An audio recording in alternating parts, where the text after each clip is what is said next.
Hi, I'm at Billy's shop again. It's Thursday night. The GTI has been broken for 3 weeks. I blew the charge pipe off on the highway. But also, in some more exciting news, and probably the title of the video, we got some new wheels for the GTI. So we're gonna test fit at least one tonight. We gotta put one on and see what it looks like. And so here they are. All right, let me explain how this came to be. I'm gonna take a second, and we'll go back to Billy's shop in a minute, don't worry. But these wheels, I've been looking around on Facebook Marketplace. I didn't want to do something heavy for the GTI. These weigh just about 18 pounds each. I did a very, very scientific test to test that. Google says a 235/40 PS4S, which these are super sports, but should be close-ish enough, weighs 22 pounds. Now I think these wheels should weigh about 18 pounds each. I got the little scale back there. We can do whatever it weighs, minus 22, and we'll get a rough idea of what they weigh. I guess right around 18. And just like we expected, if I don't put weight on the tire, right about 40 pounds, which means, if my math is correct, 40 minus 22 is 18. So this is not the Flowform series. A lot of my friends who I sent these to are like, damn, Flowform, nice. This is actually a discontinued wheel. So this is the R40, which was a forged wheel, and that's why they're so light, because they're forged instead of flow formed. And it's literally built for a GTI or a Golf R. My assumption is that someone had probably ran it on a Golf R, because if you bought HREs for a GTI, yikes.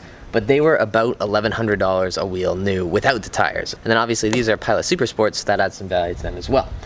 They were listed on Facebook Marketplace for $2,400. I'd been emailing a couple different wheel companies, hadn't really gotten any emails back. I don't know if people just aren't interested in working on Mk6, whatever. So Facebook Marketplace it was. Went and was scrolling around and saw these listed for $2,400 and hit that little save button. Saw the price drop to $1,750, and so I messaged the owner. He happens to be a fine gentleman that I know. And out of respect for him, I will not publicize the price that I got these for, but I will say it was a hard offer to refuse. And then my buddy Adonis actually hooked me up with some R888s that he bought for his Mark 7 that he didn't end up running because he bagged his car and they wouldn't fit inside the fenders. So let's go grab 2 of those. The other 2 are off-site. Down in the depths here in that box is next week's video, I think, as a little teaser. These are like heavier than the wheels. Uh-oh. Careful, you're gonna hit the car. Oops. So yeah, like I said, this is a 245/40/18 R888R. On the car right now is 225/40 RA71Rs. They're both R comps. This is about, I believe, a 200 treadwear tire. Very sticky, known to wheel hop actually, so I'm curious how they'll do on the GTI. But I have a set of 4 of these. Obviously 2 for the front and 2 for the rear, because I might as well run the same tire all around. I have been thinking about just sticking to 2 of the PSS's in the rear and 2 of these in the front, so that I have 2 other ones laying around. I'm not quite sure what I'm gonna do yet. I think it might look weird to have a 235 in the rear and a 245 in front. But we'll see what happens on the day. Let me show you around these tires and why I'm saying I can't just keep the Pilot Super Sports on. I think this is a front. There's like plenty of life left on it. You can see down in there. There's plenty of meat left on this, no issues. But if you get over to this one, I believe this one, yeah. So this is corded. This tire does not hold air. I'm not sure if you can tell that I'm flexing it or not. So this tire's junk. Also on this wheel, this is the only one with damage, interestingly. There's a little paint peeling down in here on the finish. And then there's this, which I believe is where a wheel weight was mounted, which is not ideal. So I'm gonna have to figure out how to fix that so it doesn't rust. I may just plasti dip over it or something like that, or just grab some touch-up paint. I'm thinking these may have been spray painted over whatever finish they did. It doesn't look like HRE's quality of finish. There's like a little too much orange peel in it. I'm not sure if you can, let's see. But even then, spray painted, who cares? I'll just plasti dip them if I need to. But yeah, that's set of lightweight HREs, who cares about the finish on them? So that tire's corded. This one's good. This one's pretty good too. I would assume this is the other front, because there's no wear on either side.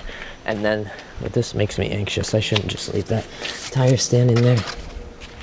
This one, I think, was the other side in the rear, because if you notice, this is starting to wear through, just like the other one was, and the tire's actually chunking up here. I actually test fitted them at Billy's shop. It looks funny. It looks really funny at stock height. It looks like a donk. Alright, one ugly wheel off. One pretty one on. Looks pretty nice. Well, there she is at donk height, but the fitment is much better in the front. It's actually going to be pretty tight with a 245. It might rub a little bit. Oh, you think the Volkswagen caps will fit? Billy's not a fan of the HRE caps.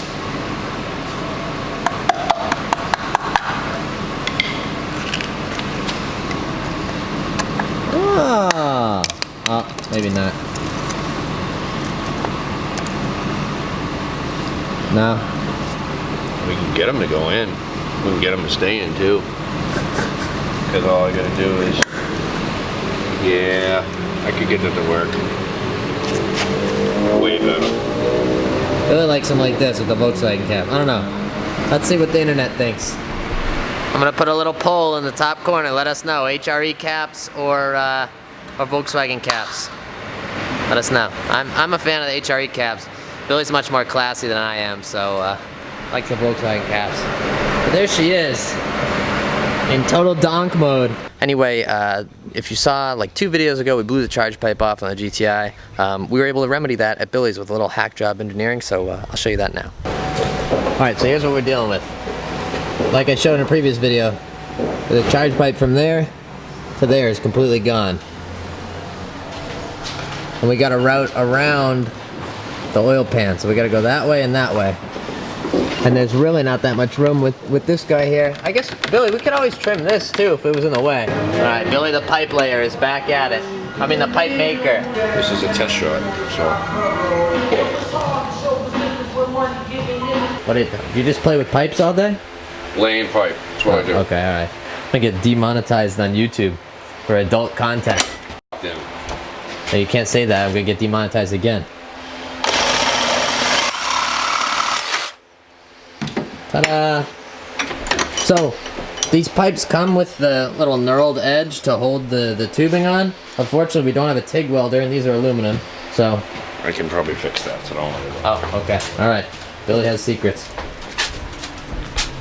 But the hope is that the silicone... The hope is that the silicone will hold that on, and it should with the T-clamp. Alright, so, I thought we were going to have to do welding and all that fun stuff.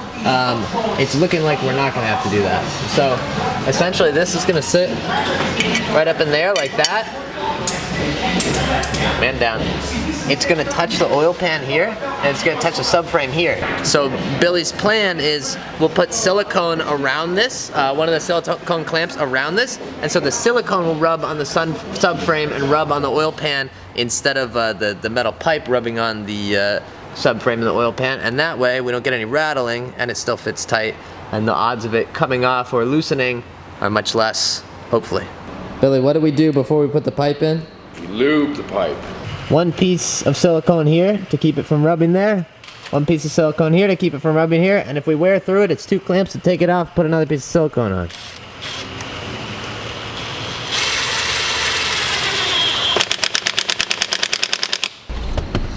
Some YouTuber I am. I just blew the charge pipe off. Did 1 3rd gear roll on and right about 5,000 RPMs went flum. And now I got the no boost again. I blew the charge pipe off. And now Billy is not talking, but he has taken out heavy machinery.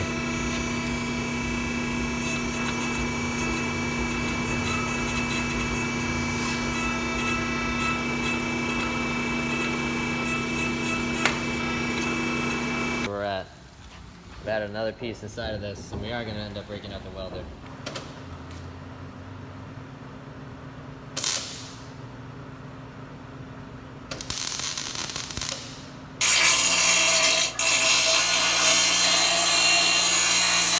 Forgot to film this. We've got the charge pipe on. Not pretty, but it works, until I found another boost hose that was not connected anymore. My sandwich is done. Back to the video. To that outro, I think.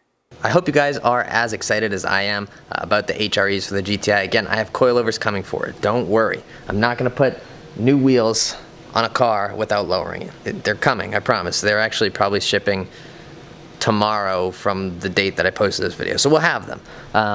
And then we'll get all this tire situation squared away, and we'll be ready to rock on the GTI. Then we have our buddy Frank Mabo. If you've been following me on Instagram, if not, it's on the screen here. He is going to be putting some sauce in the GTI. I did pull a boost hose off somehow. I'm not really quite sure how, but it was like dangling in the engine bay, so I gotta fix that.